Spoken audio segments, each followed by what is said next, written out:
हर CR GR को खुद ही ले लेंगे। और CR GR को कह दिया हुआ है ना, CR GR को पता लग जाना चाहिए अब CR GR को। आप मेंशन कर देना सर CR GR, फिर उनको पता चल जाए कि भी हाँ हमें सर ने कहा है। CR GR mention, CR GR mention. तो जो मेंशन है ना CR GR, वो अटेंडेंस रिकॉर्ड कर लें। अब CR GR को खुद पता है कि वो CR GR है, उसको बताने की जी जरूरत नहीं सर। है। ਹੁਣ इमरान खान ਨੂੰ ਦੱਸਣ ਦੀ ਲੋੜ ਨਹੀਂ ਨਾ ਕਿ ਉਹ ਵਜ਼ੀਰ आजम ਆ। जी सर, वो उनको है वा। पता है मैं। हाँ जी। लेकिन वो ऐसे समझता है जैसे कि मैं वजीर आजम नहीं हूँ। उसको सारी खबरें घर आके पता अच्छा लगती हैं लीडर है सर जी वैसे। कि जिस शाम को ये हो गया, मुल्क में ये हो गया।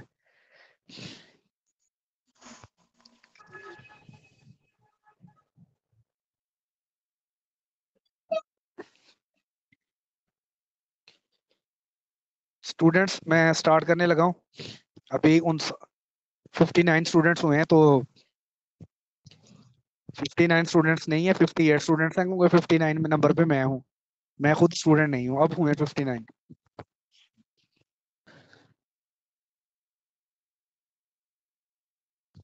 जुबैर आप अपना माइक बंद कर लो।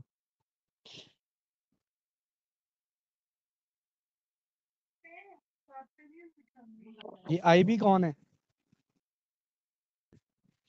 अपने नाम आप लोग कोड वर्ड में रखते हैं, पता नहीं, जैसे यहाँ पर रा के एजेंट जो हैं वो क्लास लेने आए हुए हैं। एक था मिस्टर चिप्स, वो था आज, देखते हैं अभी। मिस्टर चिप्स नजर आ रहा है? ये देखो IB। वो IB नहीं बेटे, रोल नंबर ही लिख लो अगर अपना नाम नहीं लिखना तो।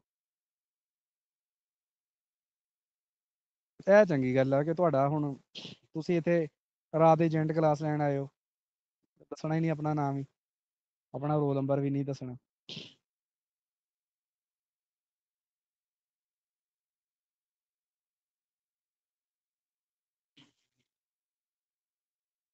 अभी तक इसको नहीं पता लगा, ये वाला जो है, ये वाला।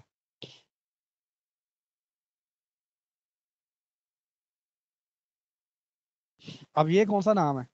ये जो लास्ट 2 है, जुहे बट से ऊपर।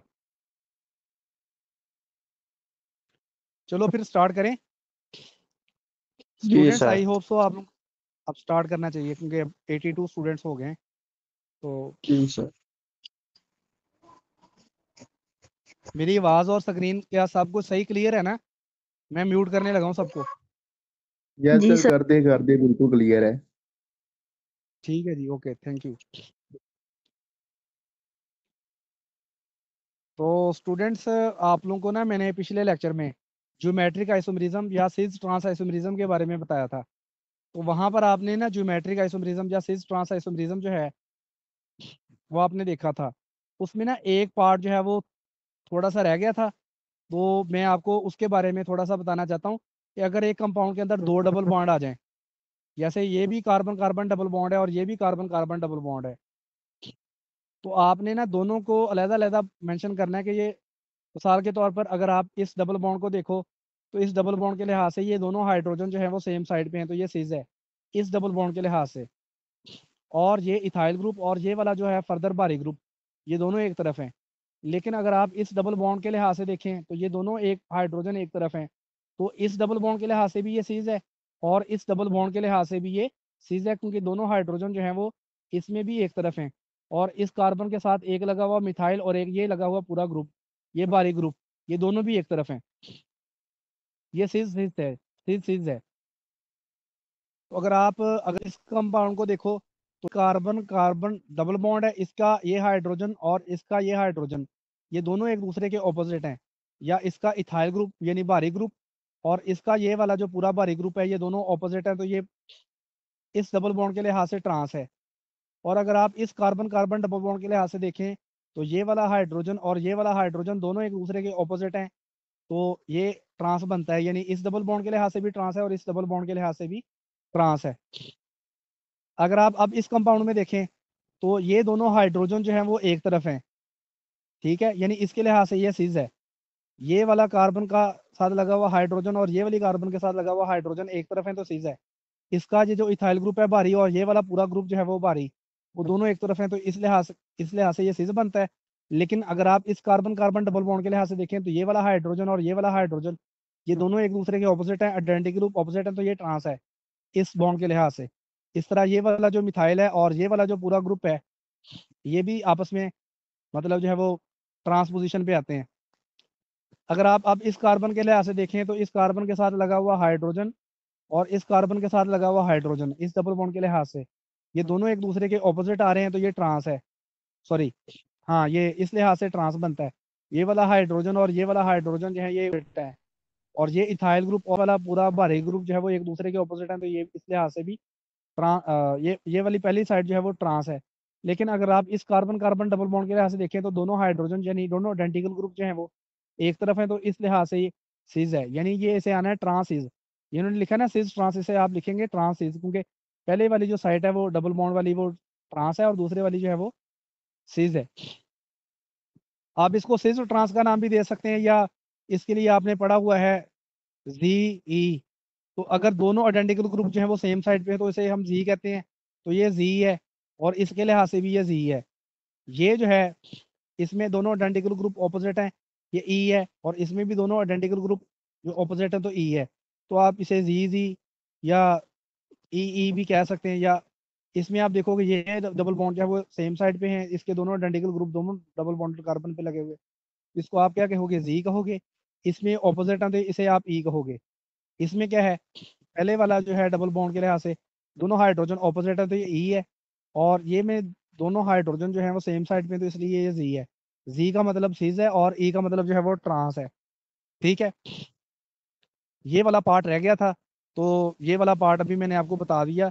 तो क्या यहाँ तक आप लोगों को इसमें कोई क्वेश्चन, कोई डिफिकल्टी हो तो वो बच्चा जो है कोई भी क्वेश्चन पूछ सकता है, तो फिर वरना हम जो है वो आगे चलते हैं, अगर किसी का कोई क्वेश्चन नहीं है तो। स्टूडेंट्स, किसी का कोई क्वेश्चन नहीं है तो फिर हम आगे चलते हैं। तो आप में से किसी ने कोई क्वेश्चन पूछना पूछ ले, अदरवाइज जो है वो बता दे। ਉਹ ਤੁਹਾਡੇ ਮੂੰਹ ਹੈਗੇ ਕਿ ਨਹੀਂ, ਤੁਸੀਂ ਦੱਸ ਦਿਓ, ਮੂੰਹ ਤੋਂ ਦੱਸ ਦਿਓ, ਤੁਸੀਂ ਹੁਣ ਸ਼ੁਰੂ ਹੋ ਗਏ, ਮੈਂ ਤੁਹਾਨੂੰ ਆ ਦੱਸਿਆ ਤੇ ਹੈਗਾ जी speaker. Sir, Yes sir, no no question sir. ये question. चलो ठीक है जाने फिर। दें सर। आगे समझ सर। Okay sir. ओके,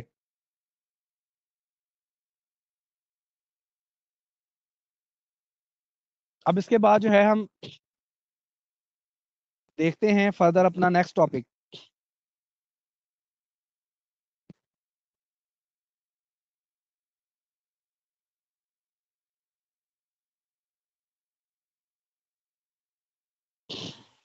आज हमने जो मेन टॉपिक डिस्कस करना है ना, दैट इज ऑप्टिकल आइसोमरिज्म। ये आप लोगों को ऑप्टिकल आइसोमरिज्म के बारे में नजर आ रहा है, ये ऑप्टिकल आइसोमरिज्म वाला जो टॉपिक लिखा हुआ है। अच्छा, सबसे पहले आप लोगों को ये पता होना चाहिए कि जो वाइट लाइट है, या जिसे हम ऑर्डिनरी लाइट कहते हैं, वाइट लाइट, ये बेसिकली इलेक्ट्रोमैग्नेटिक रेडिएशंस होती हैं। आम जो हमारे पास वाइट लाइट है, इसकी जो वेवलेंथ है, ये इसके बारे में हम कहते हैं कि ये 400 से लेके 800 नैनोमीटर तक है, या कुछ कहते हैं 380 से लेके 750 नैनोमीटर तक है। ठीक है, ये नहीं, वाइट लाइट जो है बेसिकली एक वेवलेंथ नहीं है, ये बेसिकली बहुत सारी वेवलेंथ का मिक्सचर है, बहुत सारी जो डिफरेंट कलर वाली लाइट्स हैं उनका मिक्सचर है। इसमें वाइट लाइट में हमारे पास 7 कलर होते हैं। ठीक है, ये आपने रेनबो के अंदर जो है, या आपने देखे होंगे वो 7 रंग जो है जो वाइट लाइट में होते हैं। अब ये बेसिकली आपको मैंने बताया कि जो वाइट लाइट है ये बेसिकली एक वेवलेंथ वाली नहीं है, ये इसमें 380 से लेके 750 या 400 से लेके 800 नैनोमीटर तक की रेडिएशन मौजूद है। ऐसी लाइट जिसकी सिर्फ एक वेवलेंथ हो, ठीक है, उसको कहा जाता है मोनोक्रोमेटिक लाइट।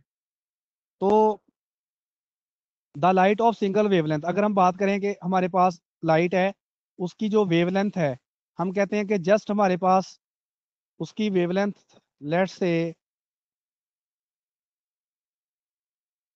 एक मिनट जरा,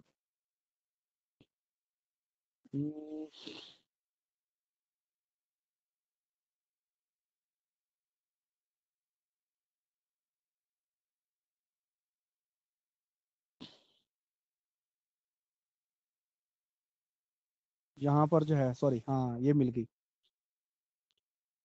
599.6 नैनोमीटर। ये आपको लिखी हुई नजर आ रही है कोई भी? ऐसी लाइट जिसकी सिर्फ एक वेवलेंथ हो उसे कहा जाता है monochromatic light. The light of single wavelength is called as monochromatic light. आपने यहाँ पर जो लाइट इस्तेमाल करनी है, ये आपने ऑर्डिनरी लाइट इस्तेमाल नहीं करनी, बल्कि आपने मोनोक्रोमेटिक लाइट इस्तेमाल करनी है। यानी कि मोनोक्रोमेटिक लाइट कैसी होगी? ऐसी लाइट जो सिर्फ एक वेवलेंथ पे मुश्तमिल हो, जैसे 599.6 नैनोमीटर जो है, ये वाली लाइट जो है उसको हम बोलेंगे मोनोक्रोमेटिक लाइट, यानी the light of single wavelength. ठीक है, this light is called as monochromatic light. और आम जो है, आप ये वाली जो लाइट है ऑर्डिनरी लाइट, इसको मोनोक्रोमेटिक लाइट में कैसे कन्वर्ट कर सकते हैं? जब हम आम लाइट को एक इंस्ट्रूमेंट जिसका नाम होता है मोनोक्रोमेटर उसमें से पास करते हैं, तो हमारे पास जो है मोनोक्रोमेटिक लाइट आ जाती है। इंस्ट्रूमेंट का नाम है मोनोक्रोमेटर।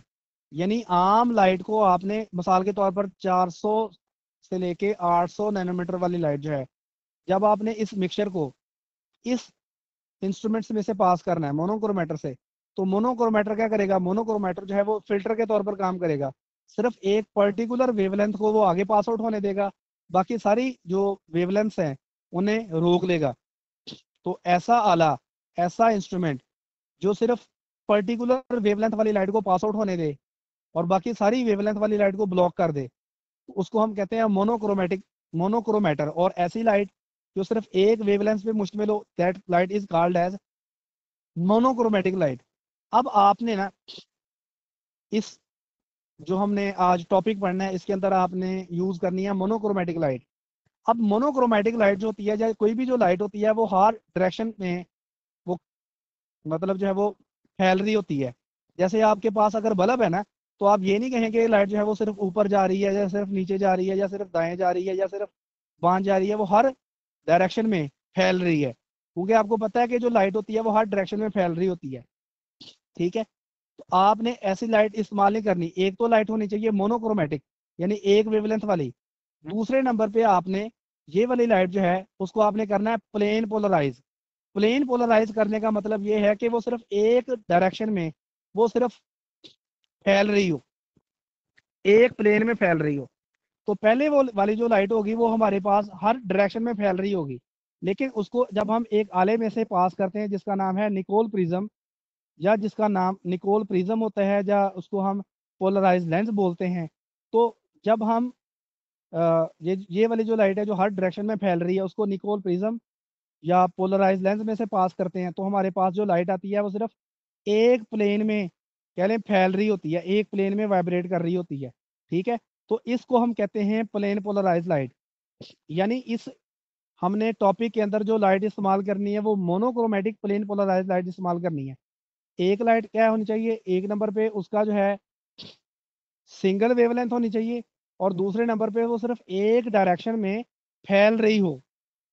तो ऐसी लाइट जो सिर्फ एक वेवलेंथ वाली हो और सिर्फ एक डायरेक्शन में फैल रही हो, that light is called as plane polarise light, monochromatic plane polarise light. ठीक है, तो यहाँ तक जो है, एक मिनट ज़रा मैं ना अभी आपको एक डायग्राम मैंने चेक करवानी है आप लोगों को, ये आप ज़रा गौर से देखिएगा।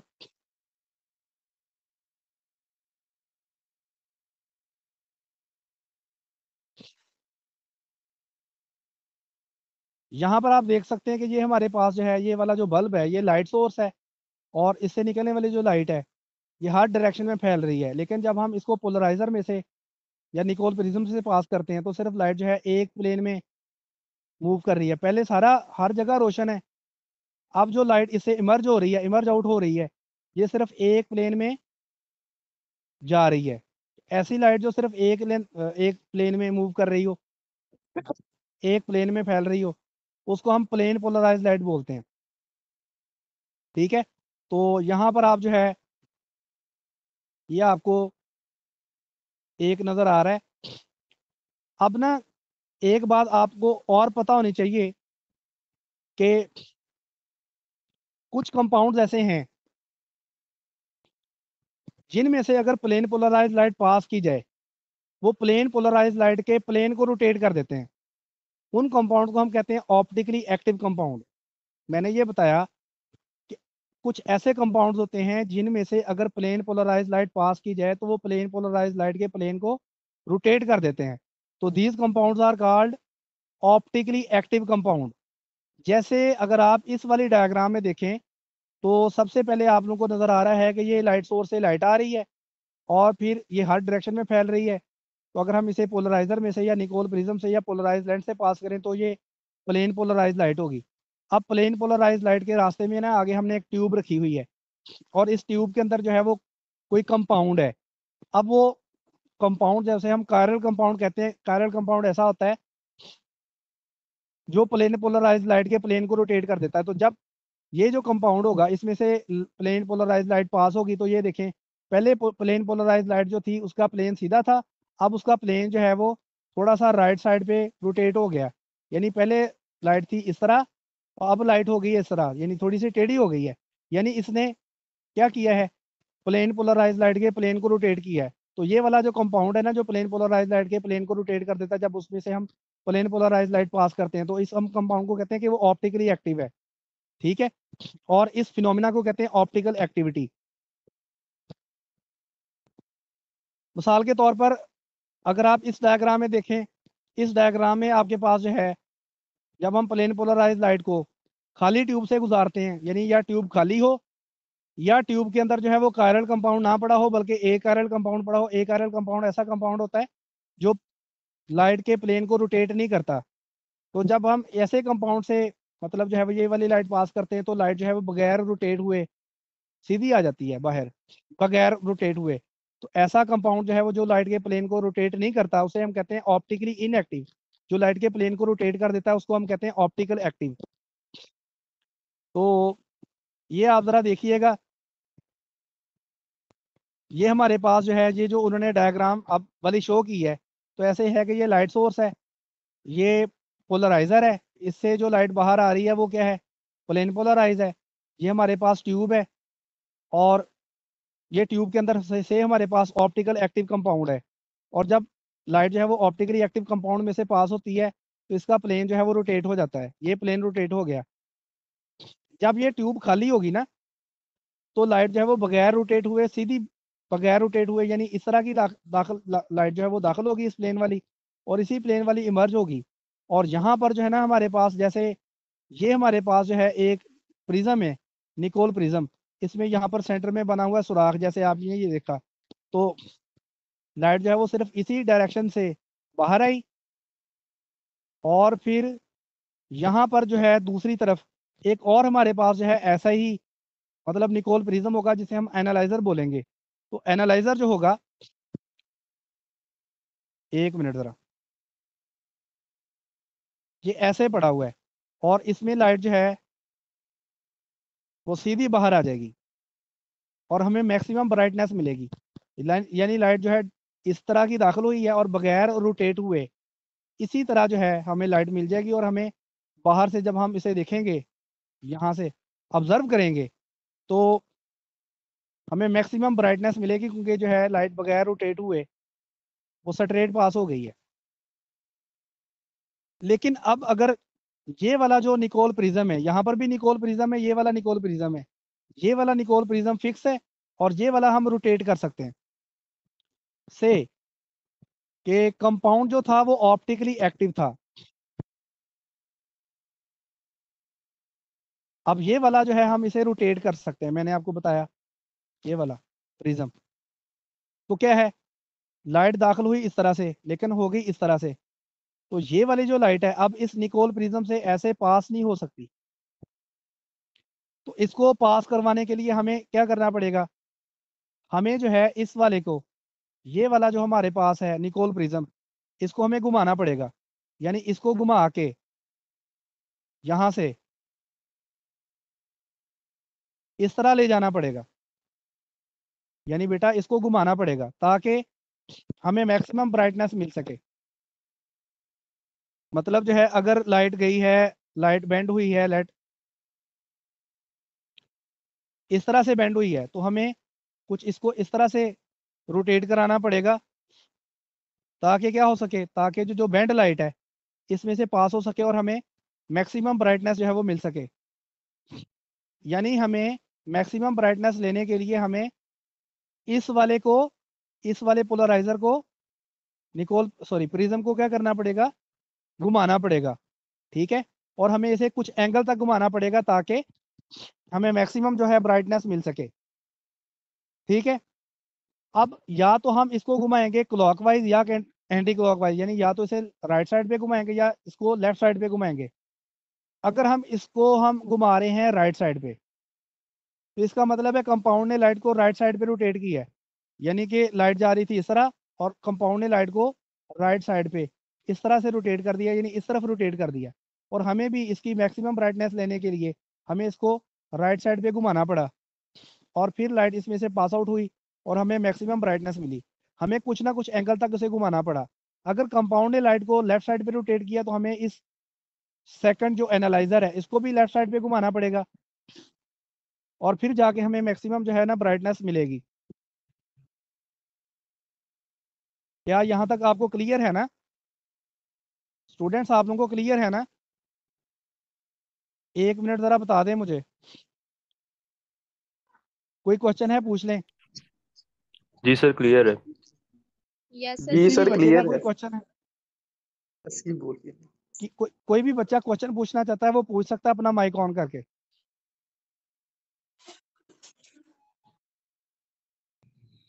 किसी भी बच्चे का कोई क्वेश्चन है वो पूछ सकता है। नो सर, कोई क्वेश्चन नहीं है। नो सर, कोई क्वेश्चन। ठीक है, No.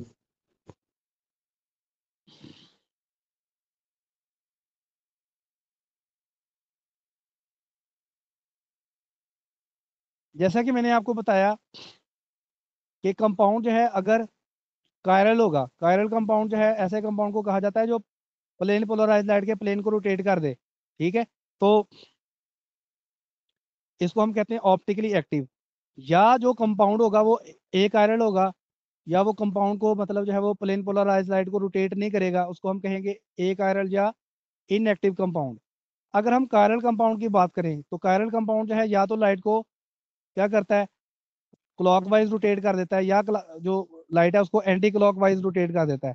अगर जो कंपाउंड है वो क्लॉकवाइज लाइट को रोटेट करता है, अगर कोई सब्सटेंस जो है वो क्लॉकवाइज लाइट को रोटेट करता है यानी राइट साइड पे, तो उसको हम कहते हैं डेक्स्ट्रोरोटेटरी। डेक्स्ट्रोरोटेटरी का मतलब है कि कंपाउंड ने लाइट को क्लॉकवाइज रोटेट किया है। और अगर वो कंपाउंड जो है लाइट को एंटी क्लॉकवाइज या लेफ्ट साइड पे रोटेट कर देता है तो होगा लीवो रोटेटरी। यानी लाइट जा रही थी इस तरह, अगर कंपाउंड ने लाइट को इस तरह रोटेट कर दिया तो क्लॉकवाइज है राइट साइड पे, तो डेक्स्ट्रोरोटेटरी है। अगर कंपाउंड ने लाइट को इस तरह रोटेट कर दिया दूसरी तरफ तो कंपाउंड जो है वो लीवो रोटेटरी है। ठीक है, डेक्स्ट्रोरोटेटरी कंपाउंड को शो करने के लिए पॉजिटिव साइन लगाया जाता है या डी लिखा जाता है, डी फॉर डेक्स्ट्रोरोटेटरी, या पॉजिटिव साइन लगाया जाता है। और लीवो रोटेटरी को शो करने के लिए अगर कंपाउंड जो है लाइट को एंटी क्लॉकवाइज रोटेट कर दे तो नेगेटिव साइन या एल जो है सिंबल वो इस्तेमाल किया जाता है। अब हमें कैसे पता चलेगा कि कंपाउंड ने लाइट को क्लॉकवाइज रोटेट किया या एंटी क्लॉकवाइज रोटेट किया है? वैसे है कि अगर हम ये वाला जो नॉब है, ये वाला जो है हमारे पास एनालाइजर, इसको अगर क्लॉकवाइज घुमाते हैं तो इसका मतलब है कंपाउंड ने भी लाइट को क्लॉकवाइज रोटेट किया है। अगर हम इस नॉब को एंटी क्लॉकवाइज घुमाते हैं तो इसका मतलब है कंपाउंड ने भी लाइट को एंटी क्लॉकवाइज रोटेट किया। हमने नॉब को क्यों घुमाना है? ताकि हमें मैक्सिमम ब्राइटनेस जो है वो मिल सके। जहां पर मैक्सिमम ब्राइटनेस आ जाएगी तो वहां आपने देखना है कि कितने एंगल तक जो है वो लाइट रोटेट हुई है, या कंपाउंड ने कितने एंगल तक जो है वो लाइट को रोटेट किया है। ठीक है, तो यहाँ पर उन्होंने एक टर्म लिखी हुई है ऑप्टिकल रोटेशन। ऑप्टिकल रोटेशन से मुराद है the angle through which the plane of polarisation is rotated. यानी जितने एंगल तक जो है वो कंपाउंड लाइट को रोटेट करेगा वो एंगल जो है that will be the optical rotation, उसे हम अल्फा से शो करते हैं। एक उन्होंने लिखा हुआ है स्पेसिफिक रोटेशन। अब कंपाउंड जो है वो लाइट को कितने एंगल तक रोटेट करेगा वो कुछ चीज़ों पे डिपेंड करता है।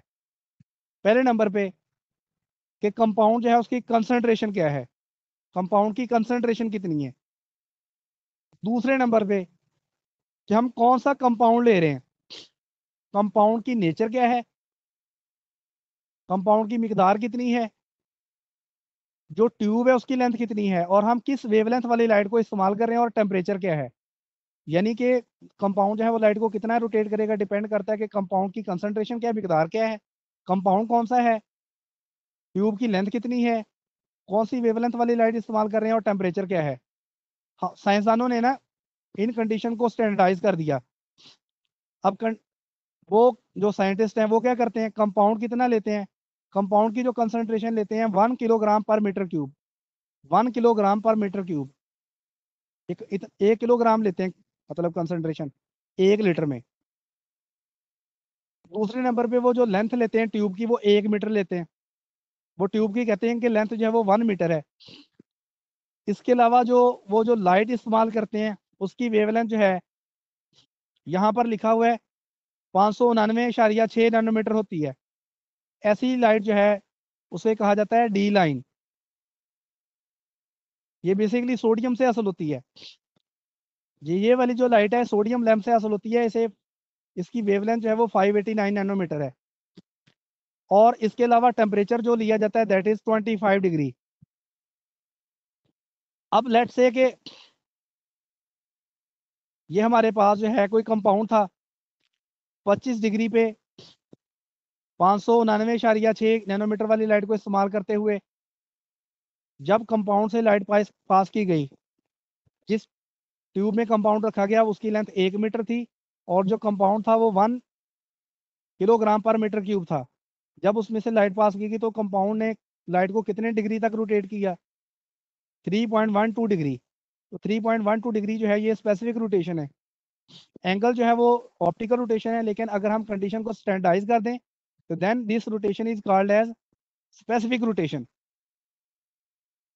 लेकिन अगर हम कंसंट्रेशन जो है वो 1 किलोग्राम पर मीटर क्यूब ना लें बल्कि 1 मोल पर डेसीमीटर पर 1 मोल पर मीटर क्यूब लें तो इसको हम बोलेंगे मोलर ऑप्टिकल रोटेटरी पावर। यानी अगर हम कंसंट्रेशन जो है वो किलोग्राम पर मीटर क्यूब में लेने की बजाय मोल पर मीटर क्यूब लें, ठीक है।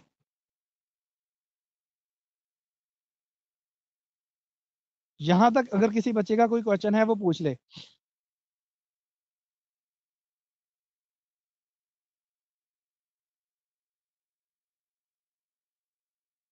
किसी बच्चे का यहां पर अगर कोई क्वेश्चन है वो पूछ ले। मामू नो सर देखो कोई इशू नहीं। ओके।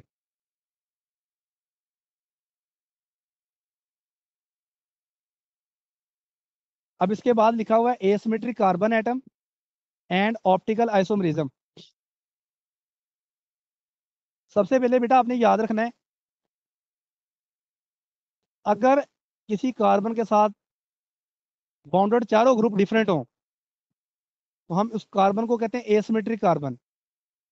जैसे अगर आप इस कार्बन को देखो, इस कार्बन के साथ एक मिथाइल है, एक हाइड्रोजन है, एक ये इथाइल ग्रुप लगा हुआ है ये वाला, और एक OH है। इस कंपाउंड का नाम है 2-ब्यूटानोल। तो इस कार्बन के साथ जो है क्योंकि चारों ग्रुप डिफरेंट है तो ये कार्बन जो है एसिमेट्रिक कार्बन है या कायरल कार्बन है। इसको एसिमेट्रिक कार्बन या कायरल कार्बन कहते हैं, ठीक है। और जिस कंपाउंड के अंदर जो है एक कार्बन के साथ बॉन्डेड जो चारों ग्रुप्स हैं वो डिफरेंट होते हैं, वो कंपाउंड जो है वो ऑप्टिकली एक्टिव होता है। अगर कार्बन के साथ बॉन्डेड चारों ग्रुप्स जो हैं वो डिफरेंट हों, जैसे इस कार्बन के साथ एक इथाइल है, एक मिथाइल है, एक OH इसके साथ बाउंड है और एक हाइड्रोजन बाउंड है।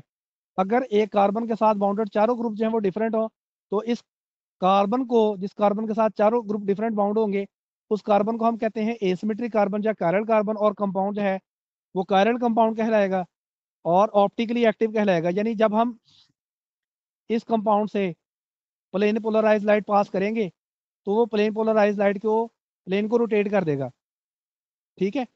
अगर कार्बन के साथ जो है दो ग्रुप सेम बाउंड हो जाएं, जैसे ये हाइड्रोजन है, ये हाइड्रोजन है, बाकी दो ग्रुप जो है वो लेट डिफरेंट भी हों, यानी इस कार्बन के साथ एक मिथाइल है, एक इथाइल है, ये तो दोनों चलो डिफरेंट है, लेकिन ये दो सेम ग्रुप हों, तो ये वाला जो कंपाउंड होगा ये बेसिकली ए कायरल कहलाएगा या ऑप्टिकली इनएक्टिव कहलाएगा। और ये प्लेन पोलराइज्ड लाइट के प्लेन को रोटेट नहीं करेगा, सिर्फ जो कायरल कंपाउंड होता है वही सिर्फ जो है वो प्लेन पोलराइज्ड लाइट के प्लेन को रोटेट करता है। कायरल कंपाउंड होने के लिए क्या शर्त है कि कार्बन के साथ जो है बॉन्डेड चारों ग्रुप से हैं वो डिफरेंट होने चाहिए। ठीक है,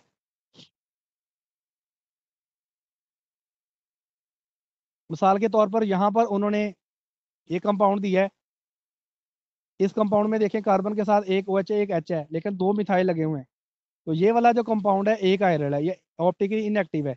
ये जब इसमें से हम लाइट पास करेंगे ना, प्लेन पोलराइज लाइट, तो प्लेन पोलराइज लाइट के प्लेन को रोटेट नहीं करेगा।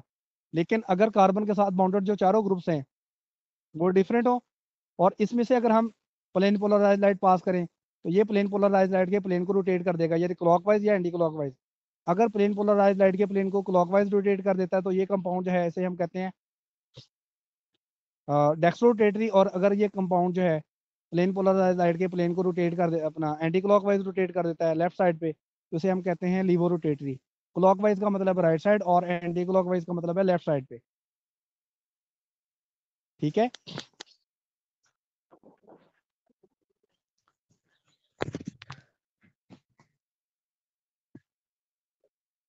हाँ जी, किसको मसला है, किसने माइक ऑन किया बिला वजह? सवाल पूछना है तो करें वरना ना करें। ये मोहम्मद नबील शाह है कोई, मोहम्मद नबील शाह बेटे आप लोग ना ये ऐसे बिला वजह माइक ना ऑन करो। क्वेश्चन पूछना है 100 बिस्मिल्लाह, माइक ऑन ही है, लेकिन ऐसे मुझे गुस्सा चढ़ जाएगा और फिर मैं ऐसे झाड़ चूड़ दूंगा ऑनलाइन ही। अपनी इज्जत अपने हाथ में होती है इंसान के। क्वेश्चन पूछने के लिए माइक ऑन करें, अदरवाइज ना करें। इसके बाद जो है आप लोगों को पता होना चाहिए एक टर्म होती है एनेंशियोमर्स। अब जो एनेंशियोमर वाली टर्म है ये मैं आपको एक्सप्लेन करने के लिए ना ये दोबारा इसी बुक का सहारा लेता हूँ से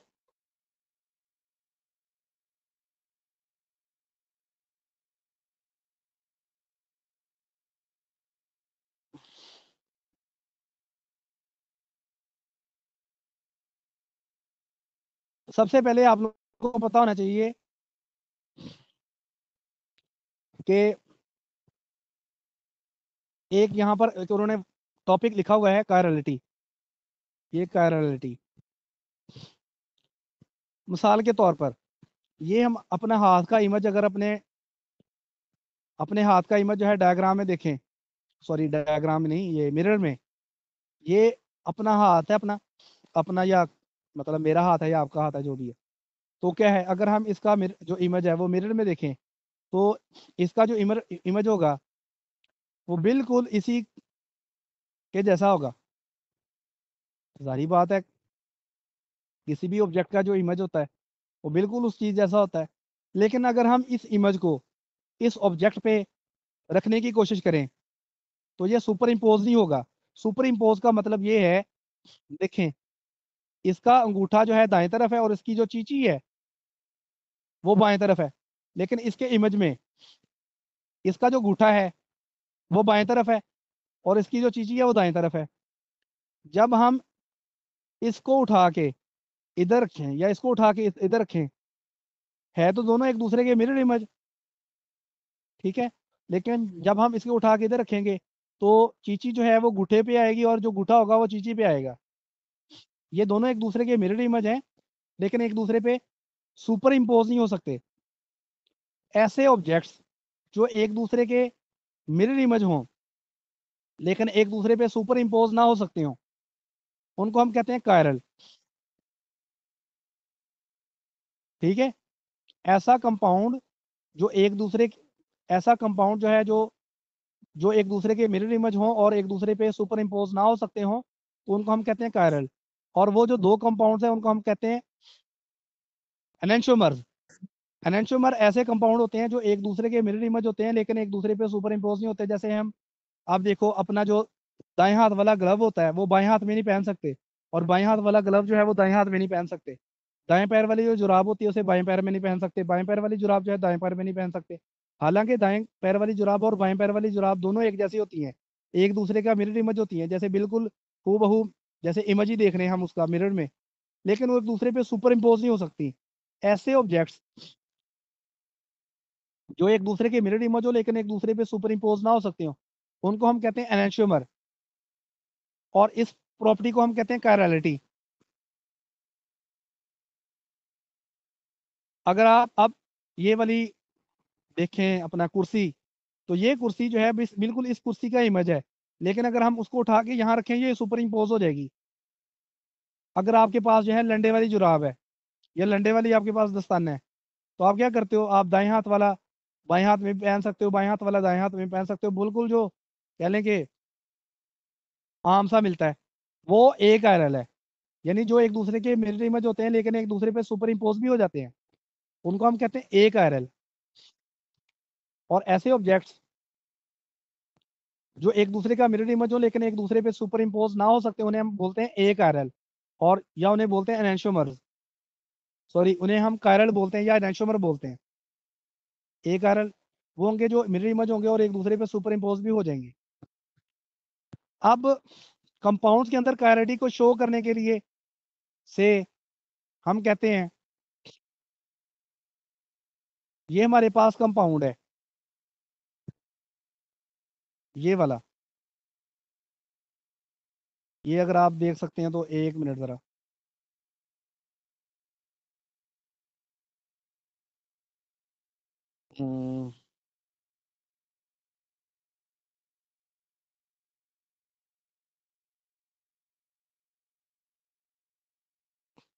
ये वाला कंपाउंड जो है वो बिल्कुल इस कंपाउंड का मिरर इमेज है। यहाँ देखें, ये वाले कंपाउंड में एक कार्बन के साथ हाइड्रोजन लगा, एक इथाइल लगा, एक मिथाइल लगा, एक ब्रोमाइड लगा। कार्बन के साथ लगे हुए चारों ग्रुप डिफरेंट है, तो ये कायरल कंपाउंड है। ये वाला कंपाउंड भी कायरल है। इस कार्बन इसमें भी कार्बन के साथ एक हाइड्रोजन, एक मिथाइल, एक इथाइल और एक ब्रोमाइड लगा हुआ है।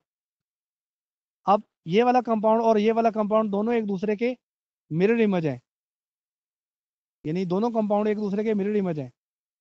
लेकिन अगर हम इस कंपाउंड को उठा के इधर रखें, इसका जो हाइड्रोजन है वो आप देखें इधर है, लेकिन इसमें हाइड्रोजन आपको यहाँ नजर आ रहा है। अब इसका जो इथाइल है वो बाएं तरफ है, इसका इथाइल आपको दाएं तरफ नजर आ रहा है। ब्रोमाइड और मिथाइल जो है ये आपको ऐसे नजर आ रहे हैं। जब आप इसको उठा के इधर रखेंगे तो इसके हाइड्रोजन और इसका इथाइल आएगा, इसका इथाइल इसका हाइड्रोजन आएगा, यानी एक दूसरे पे उठा के बिल्कुल आप सुपर इम्पोज नहीं कर सकते। ऐसे कंपाउंड जो एक दूसरे के मिरर इमेज हो लेकिन सुपर इम्पोज ना हो सकते हो, उन्हें हम कहते हैं एनेंशियोमर्स। और ये भी कंपाउंड ऑप्टिकली एक्टिव है, ये भी कंपाउंड ऑप्टिकली एक्टिव है, ये भी कायरल है, ये भी कायरल है।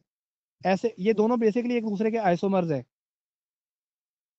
इनमें क्या है, इनमें ये दोनों एक दूसरे के मिरर इमेज है लेकिन एक दूसरे पे सुपर इम्पोजिबल नहीं है, तो दीज कंपाउंड्स आर एनेंशियोमर्स। ठीक है। अब ये वाला कंपाउंड जो है अगर लाइट को क्लॉकवाइज रोटेट करता है, यानी अगर ये डेक्स रोटेटरी है, तो ये वाला कंपाउंड जो है लाइट को एंटी क्लॉकवाइज रोटेट करेगा। यानी एक एनेंशियोमर जो है वो लाइट को क्लॉकवाइज रोटेट कर रहा होता है, दूसरा एनेंशियोमर जो है लाइट को एंटी क्लॉकवाइज रोटेट कर रहा होता है। ये वाला जो है अगर 3 डिग्री लाइट को क्लॉकवाइज रोटेट कर रहा है, से 3 डिग्री, मुझे नहीं पता कि कितने डिग्री रोटेट करता है, ये तो एक्सपेरिमेंट से पता लगना है ना। तो ये वाला जो है ये भी 3 डिग्री लाइट को रोटेट करेगा लेकिन एंटी क्लॉकवाइज, यानी जितना इसने लाइट को रोटेट करना है क्लॉकवाइज, उतना ही इसने लाइट को रोटेट करना है एंटी क्लॉकवाइज। अब अगर आप देखें तो ये जो फार्मूले लिखने का तरीका है वो आप देख सकते हैं। यहाँ पर कार्बन के साथ जो है 4 ग्रुप शो किए गए। कार्बन के साथ लगे हुए 2 हमने एटम्स को कहा है कि वो बिल्कुल प्लेन पे हैं, जैसे ब्रोमीन और इथाइल, ये दोनों प्लेन में हैं। ये जो हम हाइड्रोजन यूज कर रहे हैं, ये आप देखो कि हमने हाइड्रोजन जो कार्बन से लगाया है ये हमने डॉटेड बॉन्ड से लगाया, या इसे हम कहते हैं हैच वेज, हैच्ड वेज। जैसे हम हैच का वर्ड बोलते हैं अंडा टूटने के लिए, हैच नहीं होता, जैसे मुर्गी से अंडा हैच हो गया, HATCH शायद वर्ड होता है हैच, इसको हम कहते हैं हैच वेज। वेज का मतलब WEDGE, hatch wedge. Dotted bond जो है उसको शो किया जाता है हैच वेज से, यानी ये हैच वेज है, ये बॉन्ड का नाम ही हैच वेज है। और ये शो कर रहा होता है कि ये वाला हाइड्रोजन जो है ना, हम जब देख रहे हैं ये पीछे की तरफ है, यानी प्लेन से परे की तरफ है, और ये जो मिथाइल है ये हमारी तरफ है, स्पेस में बाहर की तरफ निकला हुआ है। इसको हम कहते हैं इस बॉन्ड को सॉलिड वेज, यानी ये वाला बॉन्ड सॉलिड वेज है, और ये वाला जो बॉन्ड है जो डॉटेड से आपको नजर आ रहा है ये हैच वेज है। ये बॉन्ड शो कर रहा है कि ये वाला मिथाइल जो है वो प्लेन से बाहर की तरफ निकला हुआ है, और ये वाला हाइड्रोजन जो है प्लेन के पीछे की तरफ, मोबाइल से पीछे, और ये वाला जो है लैपटॉप मोबाइल के आगे की तरफ है, और ये दोनों जो है मोबाइल के या लैपटॉप के प्लेन पे पड़े हुए हैं। ठीक है, तो इस फार्मूला लिखने, ये है 3D फार्मूला कंपाउंड को लिखने का। अब आप यहाँ पर देखो, यहाँ पर जो है ये वाला जो मिथाइल है ये बाहर की तरफ है, हाइड्रोजन पीछे की तरफ है, ब्रोमीन और इथाइल प्लेन में है। तो ये वाला अगर हम इसका मिरर में इमेज देख रहे हैं, ये बिल्कुल दोनों एक दूसरे के मिरर इमेज है, लेकिन अगर आप इसको इस पे सुपर इम्पोज करना चाहें, सुपर इम्पोज नहीं होगे। तो ऐसे कंपाउंड जो एक दूसरे के मिरर इमेज और सुपर इम्पोज ना हो तो उन्हें हम कहते हैं कायरल कंपाउंड्स। और सॉरी, कंपाउंड ओवरऑल कायरल होता है। इसमें और इसमें क्या फर्क है? कोई फर्क नहीं है। इसके साथ भी एक ब्रोमीन, एक हाइड्रोजन, एक मिथाइल, एक इथाइल है, इसमें भी वही कुछ है। कार्बन के साथ एक ब्रोमीन, एक इथाइल, एक मिथाइल, एक हाइड्रोजन। सिर्फ फर्क ये है कि दोनों एक दूसरे के मिरर इमेज है लेकिन सुपर इम्पोज नहीं है। तो ऐसे कंपाउंड जो है उन्हें हम एनेंटियोमर बोलते हैं। इनका मॉलिक्यूलर फार्मूला एक जैसा है, स्ट्रक्चरल फार्मूला एक जैसा है, हर चीज इनकी एक जैसी है, लेकिन इनके मिरर इमेज एक दूसरे पर सुपर इम्पोजिबल नहीं है। ठीक है, तो ये एनेंटियोमर्स हैं। ये वाला कंपाउंड जो है लाइट को क्लॉकवाइज रोटेट अगर करता है तो ये वाला कंपाउंड जो है लाइट को एंटी क्लॉकवाइज, अगर ये क्लॉकवाइज करता है तो ये एंटी क्लॉकवाइज। अब जितने डिग्री इन्होंने रोटेट करना है वो डिग्री भी सेम होगा, सिर्फ रोटेशन की साइड का फर्क होगा कि एक क्लॉकवाइज रोटेट कर रहा है तो दूसरा जो है एंटी क्लॉकवाइज जो है रोटेट करेगा। अब एनेंटियोमर जो है उसका मतलब होता है ऑपोजिट।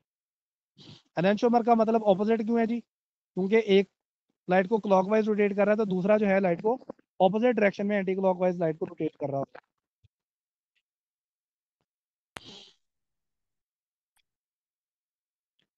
अब यहाँ लिखा हुआ है कि एनेंटियोमर को ड्रा करने के ना दो मेथड हैं, एक है पर्सपेक्टिव फार्मूला, एक है फिशर फार्मूला। ये वाला हमारे पास है फिशर फार्मूला, ये वाला देख सकते हैं। यहाँ पर इथाइल प्लेन से बाहर है, मिथाइल प्लेन से नीचे है, प्लेन के अंदर की तरफ है, और हाइड्रोजन और ब्रोमाइड जो है वो प्लेन में पड़े हुए हैं। लेकिन ना सॉरी,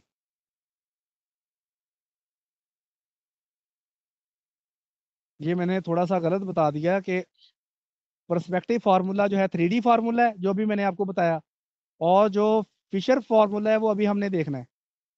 यानी ये वाले जो दो फार्मूला लिखे हुए हैं ये कौन से फार्मूलाज हैं? ये पर्सपेक्टिव फार्मूला है, यानी 3D फार्मूला कहा जाता है ये वाले फार्मूला। इसमें सॉलिड वेज जो है शो करता है वो बॉन्ड को जो प्लेन से बाहर है, और हेड वेज शो करता है वो बॉन्ड को जो प्लेन के अंदर की तरफ है। ये वाला है हमारे पास पर्सपेक्टिव फार्मूला। और दूसरा फार्मूला कौन सा है जी? एक मिनट जरा, लूप ही निकल गई है मेरे कान से। चलो इतनी देर तक ये बता दें कि क्या आप लोगों को समझ आ रही है? माइक ओपन करके बता दें कोई बच्चा। जी सर, आ रही Yes, है। sir. कोई कंफ्यूजन तो नहीं है ना? मैंने क्लास खींचनी है आज, लंबी करनी है मैंने क्लास। क्लास के लिए ये नहीं कहना कि सर टाइम हो गया।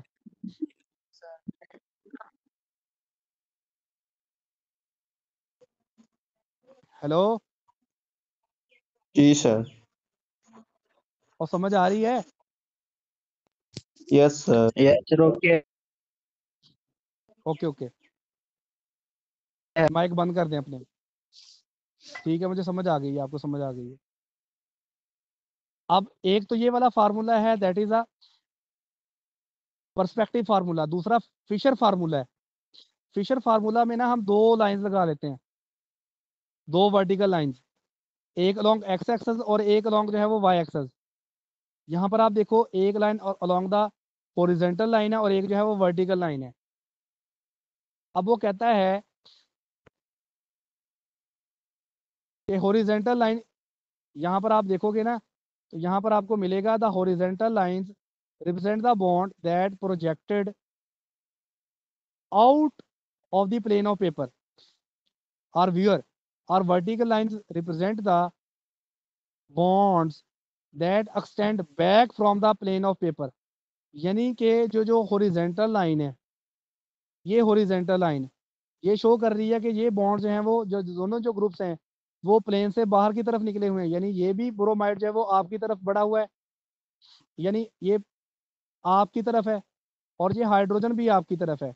यानी जो हॉरिजेंटल लाइन है ये शो कर रही है कि दोनों जो एटम्स हैं वो प्लेन से बाहर की तरफ आ रहे हैं, बाहर की तरफ। और ये जो हमारे पास इथाइल है और मिथाइल है, यानी जो वर्टिकल लाइंस की तरफ जो दो हमारे पास ग्रुप्स हैं ये प्लेन के पीछे की तरफ हैं। यानी ये मोबाइल की स्क्रीन के पीछे की तरफ मुड़ा हुआ है, और ये भी इथाइल जो है पीछे की तरफ मुड़ा हुआ है। यानी जो वर्टिकल लाइन के साथ दो ग्रुप्स होंगे ये पीछे की तरफ हैं, और जो हॉरिजेंटल लाइन में दो ग्रुप्स होंगे ये प्लेन से बाहर की तरफ होंगे। तो ये हमारे पास जो फार्मूला है इसे हम फिशर प्रोजेक्शन कहते हैं, या इसको 2D फार्मूला कहा जाता है, और जो पर्सपेक्टिव फार्मूला है उसको हम 3D फार्मूला बोलते हैं। और इसमें जो सेंटर में दो लाइनें जहाँ पर इंटरसेक्ट कर रही हैं वहाँ पर वो कार्बन समझ लें जिसके साथ जो है चारों ग्रुप जो है वो डिफरेंट जुड़े हुए हैं। अगर आप थोड़ा सा इसको मज़ीद विजुलाइज करना चाहें तो ये आप ये देख लें। अब आप ये देखो कि ये वाले दो हम कहते हैं कि ग्रुप्स हैं वो प्लेन में है, ये प्लेन से थोड़ा सा बाहर की तरफ आया हुआ है और ये पीछे की तरफ गया हुआ है। तो ये जो है सॉलिड वेज से शो करेंगे, ये वाला जो है हेड वेज से शो करेंगे, और ये दोनों जो हैं ये नॉर्मल बॉन्ड्स होंगे। अब जो बॉन्ड जो हैं वो प्लेन से बाहर की तरफ निकले हुए हैं उन्हें हम हॉरिजेंटल लाइन से शो करते हैं या फिशर फार्मूला में, और जो बॉन्ड्स हैं वो प्लेन से पीछे की तरफ गए हुए हैं उन्हें हम वर्टिकल लाइन से शो करते हैं। यानी वर्टिकल लाइन से है वो बॉन्ड्स को शो करती है जो प्लेन से पीछे की तरफ गए हुए बॉन्ड्स हैं। अब यहाँ पर उन्होंने एक वर्ड लिखा हुआ है स्टीरियो सेंटर या stereogenic centre is a atom at which interchange of two groups produce a stereo isomer. अगर हम इस कार्बन के साथ दो ग्रुप्स को बदल दें, यानी मिसाल के तौर पर अगर हम इसका इथाइल जो है यहाँ से उठा के हाइड्रोजन की जगह कर दें, हाइड्रोजन जो है वो इथाइल की जगह कर दें, तो अगर ये वाला कंपाउंड जो है ये डेक्सोरोटेटरी है तो ये लिवोरोटेटरी बन जाएगा। अगर हम क्या करें, अगर हम वो एटम ये स्टीरियो सेंटर या स्टीरियोजेनिक सेंटर क्या होता है, वो एटम जिसके साथ दो ग्रुप्स की पोजीशन बदलने से उसका आइसोमर बन जाता है उसे हम कहते हैं स्टीरियो सेंटर या स्टीरियोजेनिक सेंटर। जैसे आपने देखा हुआ है, जैसे मैंने बताया अगर हम इस कार्बन से जो हाइड्रोजन है उसकी जगह इथाइल कर दें, इथाइल की जगह हाइड्रोजन कर दें, या हाइड्रोजन की जगह ब्रोमाइड कर दें, ब्रोमाइड की जगह हाइड्रोजन कर दें, मिथाइल की जगह हाइड्रोजन कर दें, हाइड्रोजन की जगह मिथाइल कर दें, यानी दो ग्रुप्स की पोजीशन बदलने से उसका जो एनेंशियोमर है वो प्रोड्यूस हो जाएगा। तो ये वाला जो सेंटर होता है उसे हम कहते हैं स्टीरियोजेनिक सेंटर या स्टीरियो सेंटर। यहां तक समझ आ गई सबको? यहां तक समझ आ गई सबको? मैं पूछ रहा हूँ अल्लाह वाले हो दादो। जी सर यस सर, आगे समझ sir. Yes, sir. Yes, sir. No issue. Sir कब तक पढ़ना ओके है? ओके, आज जब तक मैं चाहूंगा। एक फिर भी सर आप लोगों की चाहत है, एक मेरी चाहत है, बस होगा वही जो मेरी चाहत है। मैं तब तक पढ़ाऊंगा आपको जब तक मेरी चाहत है। ओके सर फिर भी अपने आप को अलर्ट कर लेना उतनी देर तक। उतनी देर तक सर अलर्ट इतना करें अपने सब आप को 1:30 बजे तक। सर इतना सब याद कैसे करना है एक साथ ही? और बेटा मैं एक्सप्लेन कर रहा हूँ, पढ़ा तो ज्यादा नहीं रहा। मतलब इसको सर याद फिर नहीं भी करना? और याद करना है, लेकिन मैं कह रहा हूँ मैं एक्सप्लेन ज्यादा कर रहा हूँ, पढ़ा तो मैं रहा ही नहीं इतना ज्यादा। अच्छा 1:30 बजे अच्छा तक तो मैंने सर सारा तो नहीं एक्सप्लेन पढ़ाना। भी तो सर किदे एक्सप्लेन में ही तो पारे सब विच निकलिया वरना है तू मैं तक सदया नहीं आ मैं क्या है आ कौन है? मैं क्या इंज जानदा पिया शायद को काम मोसी मैं मगरो सदा वाह यार आ दुआ ओके टोकिया पट्टे मुक्तने आता हां और जी यार दोस्त कुछ इस बार ये नबील शाह है। मोड़ काका मकई माइक ही बंद कर ले अगर तेरा, अगर तू पढ़ रहे हैं तो तू माइक बंद कर ले।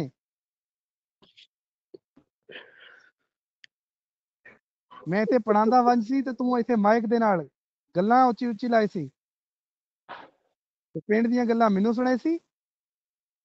ਇਹ ਤੇ ਚੰਗੀ ਗੱਲ ਕੋਈ ਨਹੀਂ ਸੀ ਤੇ तेरी मेहरबानी हो सी तू पढ़ ली सी। ये देखो जी अब सबको लगाने लगा हूं मैं म्यूट पे।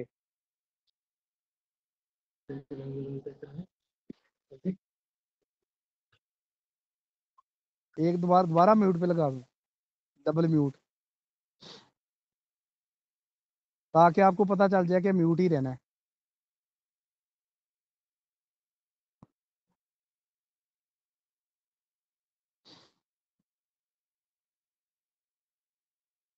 अच्छा, कुछ ऐसे कंपाउंड्स होते हैं जिनमें कायरल कार्बन्स होती हैं, लेकिन वो ओवरऑल कंपाउंड जो हैं वो ऑप्टिकली एक्टिव नहीं होते। अगर आप इस कंपाउंड में देखें, इस कंपाउंड में क्या है, कार्बन के साथ एक OH लगा हुआ है, एक हाइड्रोजन लगा हुआ है, एक कार्बोक्सिल ग्रुप लगा हुआ है और एक ये वाला पूरा ग्रुप लगा हुआ है।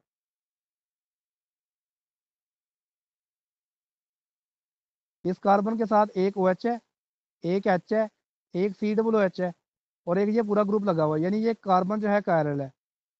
अब ये वाली कार्बन देखें, इसके साथ एक OH है, एक H है, एक ये COOH है और एक इसके साथ ये पूरा ग्रुप लगा हुआ है। अब इस कंपाउंड में कायरल कार्बन 2 हैं, लेकिन ये कार्बन, ये जो कंपाउंड है कायरल कार्बन है, कंपाउंड कायरल नहीं है। कायरल कार्बन और कायरल कंपाउंड में फर्क है। पूरा कंपाउंड कायरल तब होता है जब ये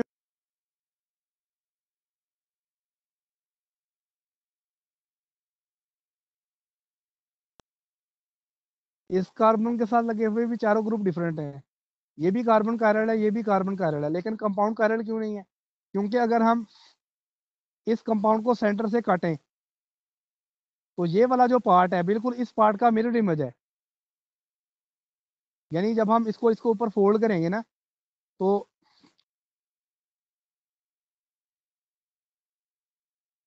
ये ऑक्सल बिल्कुल कार्बोक्सिल आ जाएगा। अगर हम इस पार्ट को फोल्ड करके थप के इधर इसके ऊपर रख दें तो ये कंपाउंड जो है ये क्या है, एक कायरल है। क्योंकि इसी का जो, अगर हम इसको सेंटर से कट करें तो इसका ये वाला पार्ट इसके इस पार्ट के ऊपर मिरर इमेज है।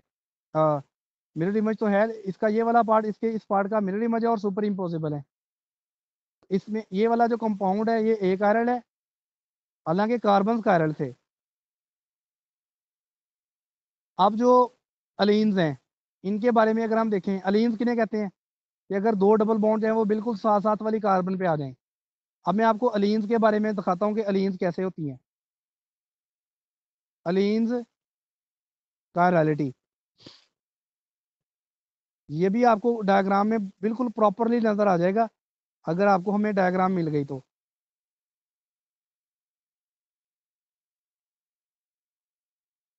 ये देखें जरा, इसमें आप देखिएगा,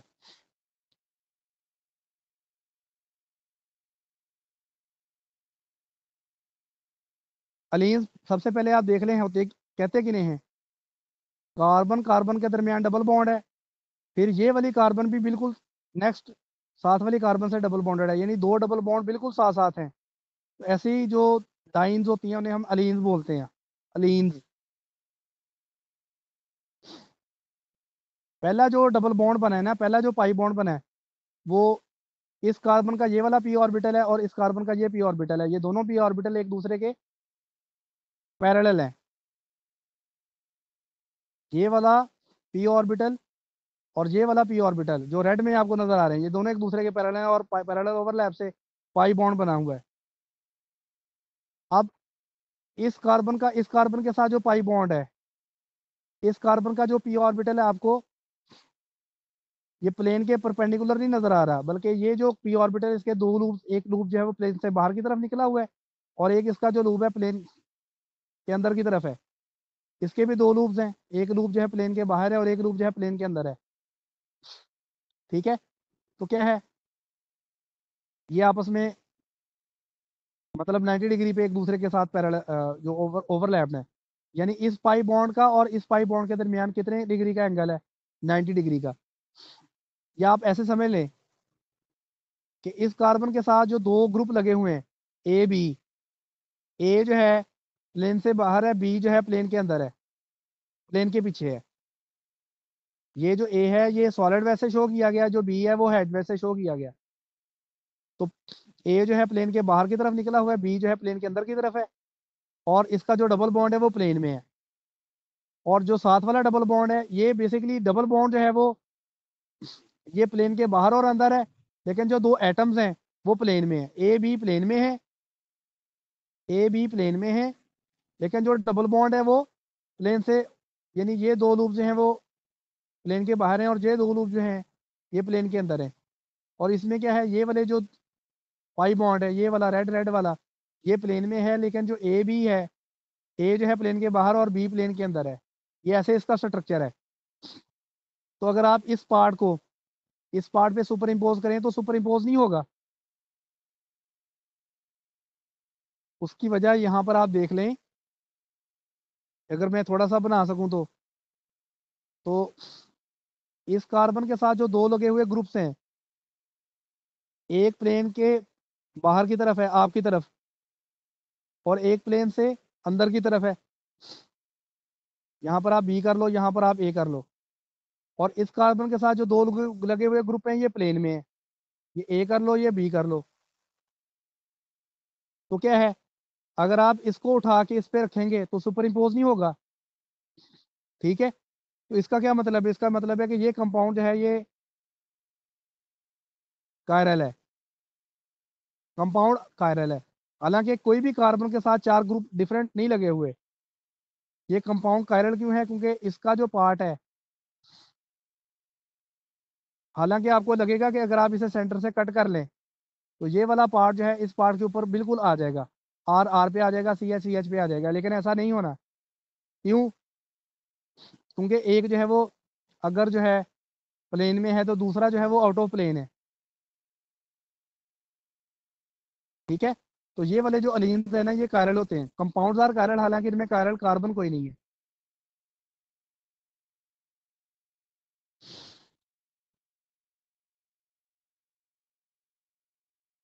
इसी तरह आप देखोगे नेक्स्ट बाई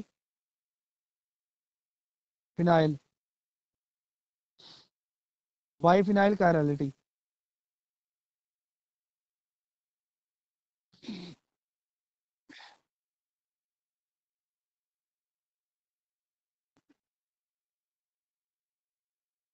अगर आपको अब ये वाला जो है स्ट्रक्चर नजर आ रहा है, अगर दो बेंजीन रिंग बिल्कुल साथ साथ लगे हों तो उसे हम कहते हैं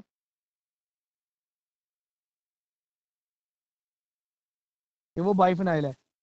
अब ये वाला जो बेंजीन रिंग है ये बिल्कुल इस बेंजीन रिंग के साथ जुड़ा हुआ है, ये बाइफिनाइल है। अब इस बेंजीन रिंग में ऑर्थो पोजीशन पे एक मिथाइल एक OH है, इसमें भी ऑर्थो पे एक मिथाइल एक OH है। अब ये वाला जो बेंजीन रिंग है वो इस बेंजीन रिंग से 90 डिग्री मुड़ा हुआ है। उसकी वजह ये है क्योंकि ये अगर मिसाल के तौर पर दोनों बेंजीन रिंग प्लेन में हो कुछ इस तरह से, यानी एक बेंजीन रिंग इस तरह है, दूसरा बेंजीन रिंग इस तरह है, लेट से तो इसके साथ ए बी लगा हुआ है, इसके साथ भी ए बी लगा हुआ है, तो इसका ए इसके ए को रिपेल करेगा, इसका बी इसके बी को रिपेल करेगा। तो ये वाला जो बेंजीन रिंग होगा ये 90 डिग्री मुड़ जाएगा। 90 डिग्री कैसे मुड़ेगा? जब ये 90 डिग्री मुड़ेगा तो ये इसका जो बी होगा वो ऊपर की तरफ आ जाएगा और बी जो है वो नीचे की तरफ चला जाएगा। अब अगर यहाँ पर हमें सही अगर डायग्राम मिल जाए ना तो आपको बिल्कुल क्लियर पता चल जाएगा। ये वैसे इतना भी वो नहीं है। यहाँ पर आप देखो ना, यहाँ पर वो क्या कह रहा है कि ये वाला मिथाइल इस मिथाइल के साथ रिपल्शन कर रहा है, ये वाला OH इस OH के साथ रिपल्शन कर रहा है, तो इसने इसको मोड़ देना है। और जब ये मुड़ेगा तो ये प्लेन में है, लेकिन ये प्लेन से 90 डिग्री मुड़ गया।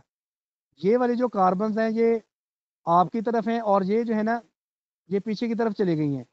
ये वाला OH आपकी तरफ है, ये वाला मिथाइल पीछे की तरफ चला गया। यानी अब इस मिथाइल और इस मिथाइल के दरमियान जो एंगल है वो 90 डिग्री का है। ये अगर हम मजीद क्लियर डायग्राम मिल जाए तो हमें मजीद क्लियर हो जाएगा।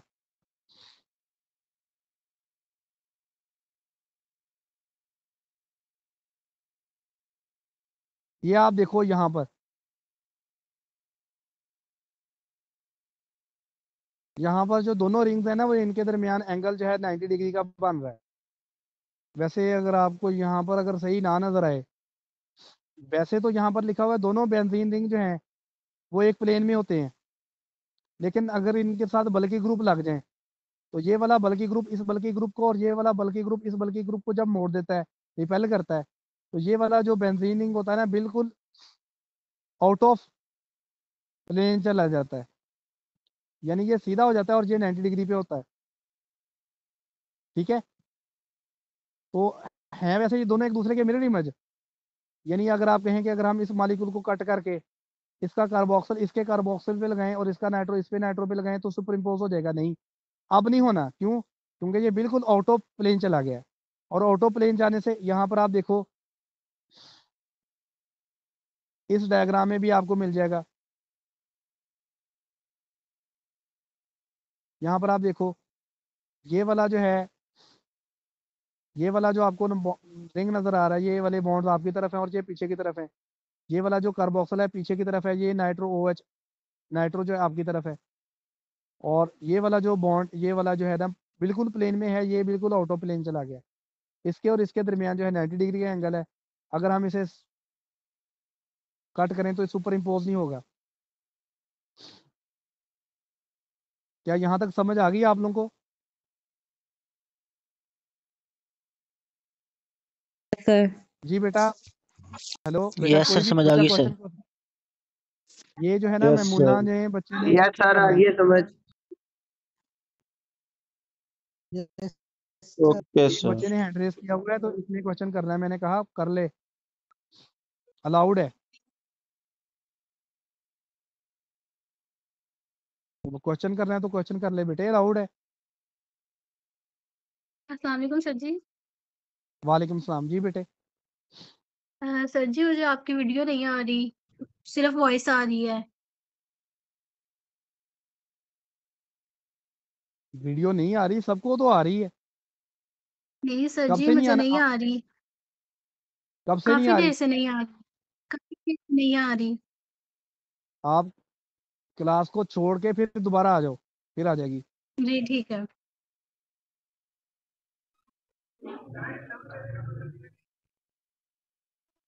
हेलो, किसी बच्चे का और किसी का क्वेश्चन है पूछ ले। सर नमाज का टाइम होने वाला है, थोड़ा सा रह गया है। आप नमाज पढ़ने चले जाना, मैंने नहीं रोका आपको। सर लेक्चर मिस हो जाएगा थोड़ा सा जो तो रहता है, लेक्चर पढ़ के चले जाना, फिर जमात हो जाएगी। तो किसी और मस्जिद में चले जाना जहाँ सर जमात एक होने तीस वाली तक होगी टाइम। अभी। हाँ यार, अभी सर एक पे जमात होती है एक मस्जिद में, एक में 31 पे होती है। 31 तक आप कर एक दीजिएगा 30 फिर वाली बैंड पे अप। चले जाना, चलिए एक ठीक 30 है वाली सर। पे चले जाना। सर आप मैंने कहा ना, आप कह रहे थे ना 31 पे खत्म होगा, तो मैं इसलिए कह रहा था।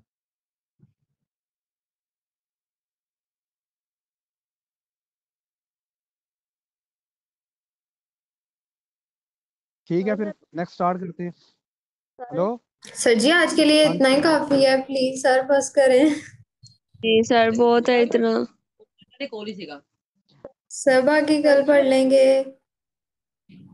बढ़ना है फिर और सर बाकी कल पढ़ लेंगे प्लीज। और पढ़ना है मजीद जूलॉजी वाले स्टूडेंट्स बता दें। नो बस सर। Yes zoology sir. वाला बता दो सर सर जी को, काफी है, जोलॉजी कल वाला पढ़ बता लेंगे। दो।